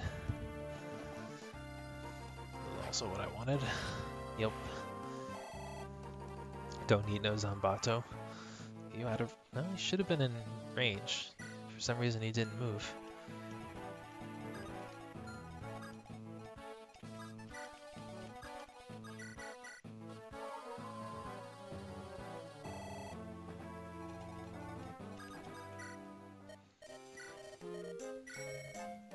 We'll pick up another vulnerary as well, just in case. I don't think anyone... Oh, Uther actually doesn't have one at all. So yeah, that's good. It's our 80% hit rate. But I get two-shotted, so definitely want to chance it here first. There we go. Fair enough. And these guys... actually, this is a visitable house. That is a thick accent.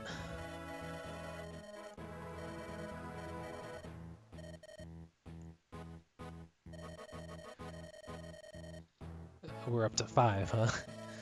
It's either a thick accent or she's real drunk.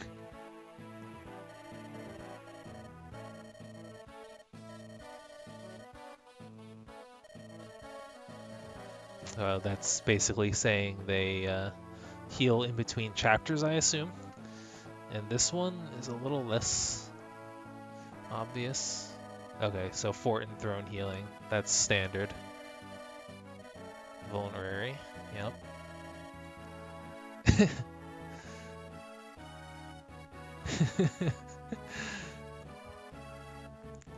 Alchemical solutions.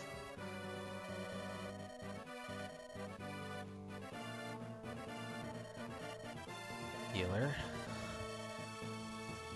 Whoop.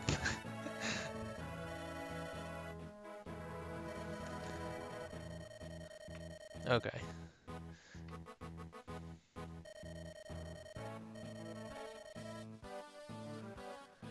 So there are weapons in addition to the soul skill.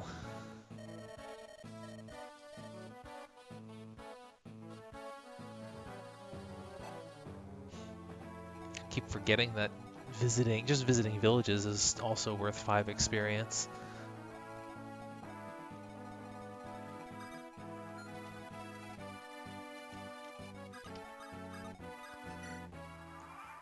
Let's see if nope, that cavalier's not taking the bait.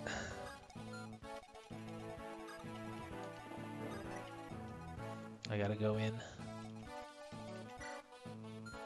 Since I'm not getting the bonus as it is, I might as well heal up before I go.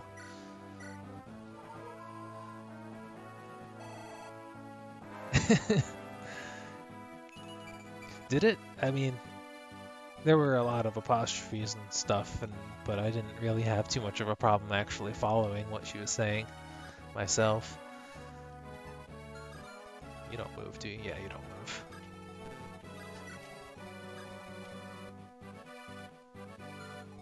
Is this... Yeah, that's all the archer's range. Which, 4 defense. Right, damage is right there. Iron arch. Is that different from an iron bow? Didn't get a chance to, or didn't think to check the other one, but 16 seems like a lot of attack, considering the Cavaliers only got 8 attack.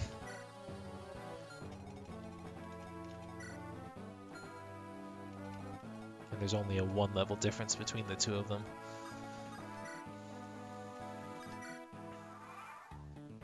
Yeah, 10 might bow seems a little much, but it also says iron arch as opposed to an iron bow, and the sprite does look a little different.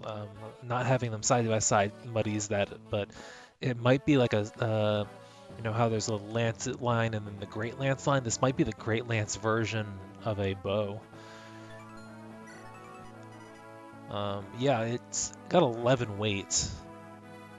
So that's probably what we have here. And this Cavalier still has not moved. So I'm just going to ignore him.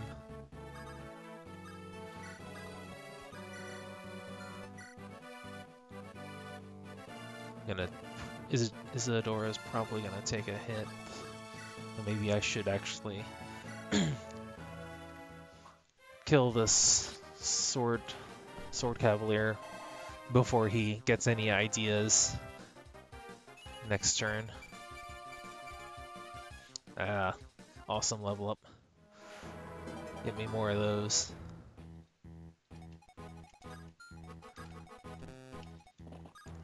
Actually, just straight block off this area.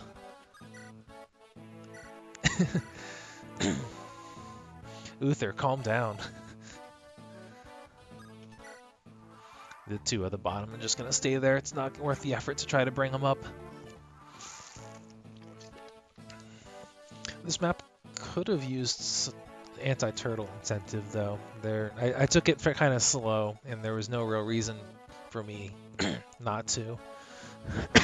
Or better yet, given that we story-wise seem to be in a rush, they could have applied a turn limit. It didn't have to be. It doesn't have to be like super short, because this is still the beginning of the game.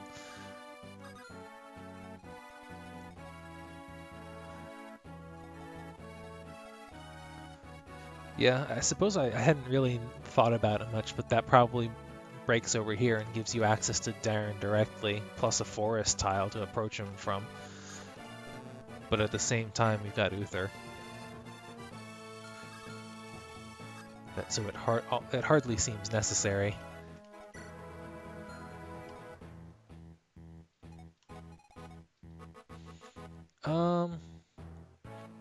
It's an option, secondary option to approaching the boss that gives a slight advantage, but it's not really a Turtle D incentive. Nothing about it encourages me to play faster and prevent me from kind of slowly baiting out the enemies as I did.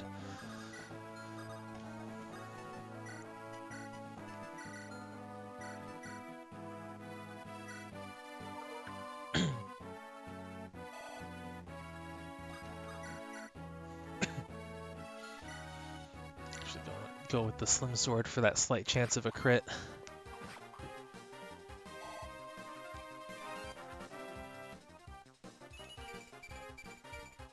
So was it my imagination, or did her... I hadn't really been paying that close attention, but did Isadora's consecutive attacks... She didn't actually return to a full neutral pose before doing a second attack.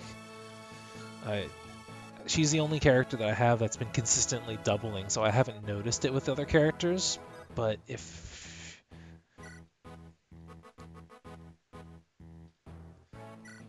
Oh, you're saying the snag should have had more incentive, yeah.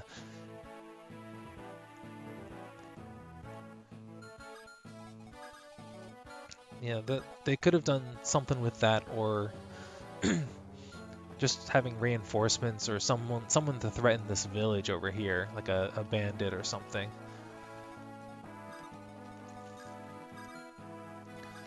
I'm going to visit here. Some hospitality with the Marquess right outside your door.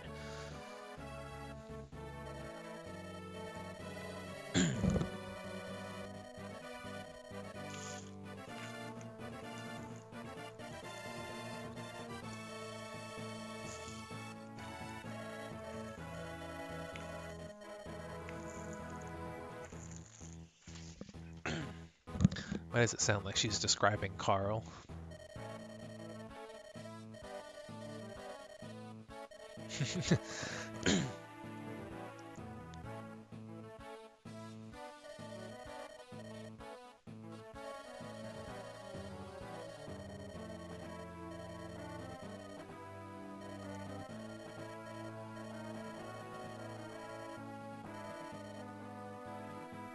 Why does it sound like she's describing Carl?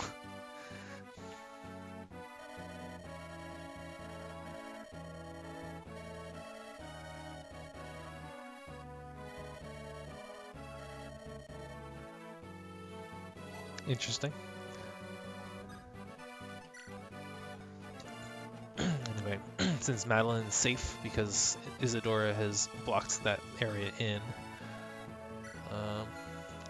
let me check real quick, make sure the combination of this archer and Darren can't kill Uther.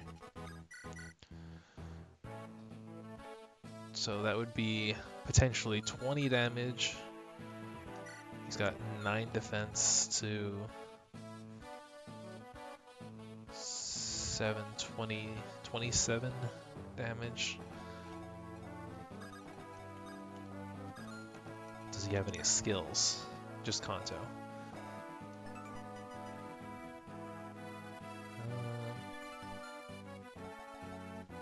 Okay. I think it should be safe to engage here.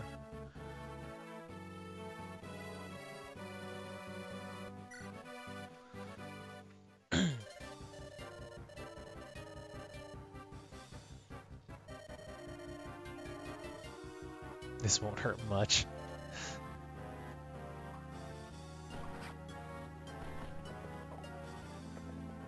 Oh man, that's a nice animation. I actually kind of wish I'd seen the Lance Cavalier's animation previously, but since he attacked and died on enemy phase, I didn't get to. There will be more chances later. But I guess I will have probably failed to kill that archer and not gotten the experience, but it's okay. It's not that big of a deal.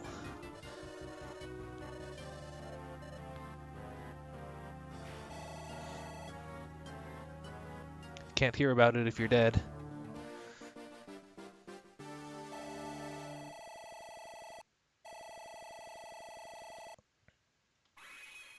That's apparently still S rank.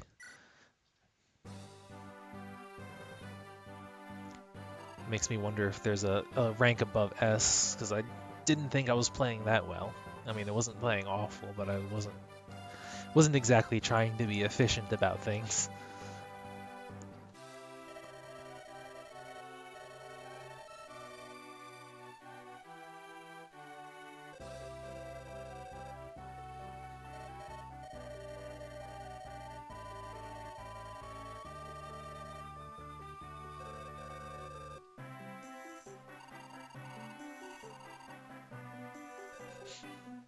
Eagler's probably like, great, now there's 2 of them.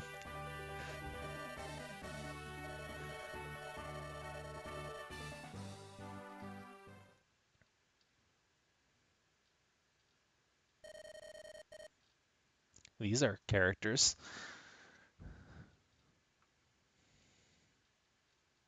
Is it Edelies? So is this... Like, I don't think the time difference between this and Blazing Sword is enough for that to be Nurgle. And I'm also not sure what roles he has, if he has any role to play in this game. But on the other hand, Urk shouldn't exist yet, or should be very young.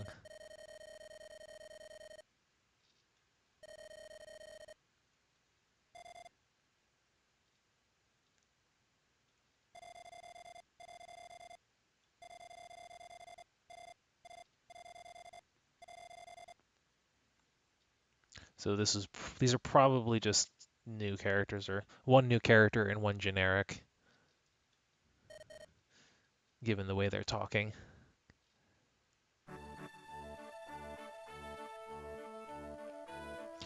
And suddenly we're on chapter 5. I was a little curious why we jumped from prologue to chapter 2.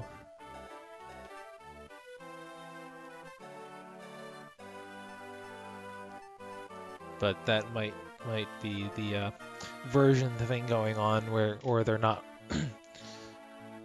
not going completely in order. But yeah, I will look into seeing if there is a newer version, if it's available, and then getting that for next week. But I'm enjoying this. This is actually, it's as cool as I was hoping it would be so far.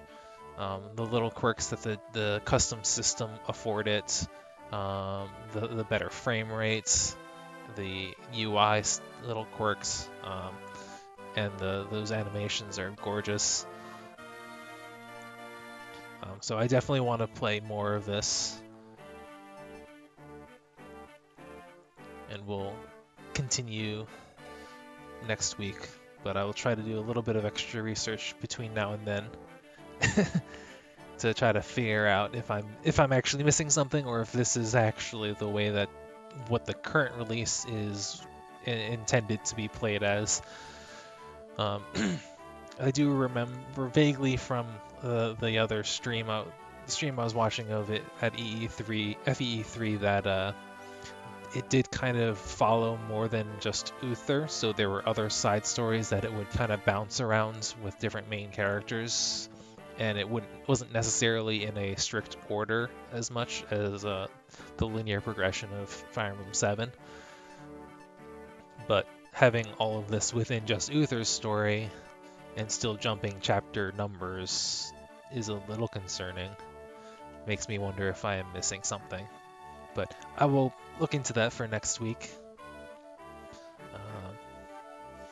But yes, I am finished for here for tonight. I hope you enjoyed that, found it interesting enough, and look forward to seeing more next week.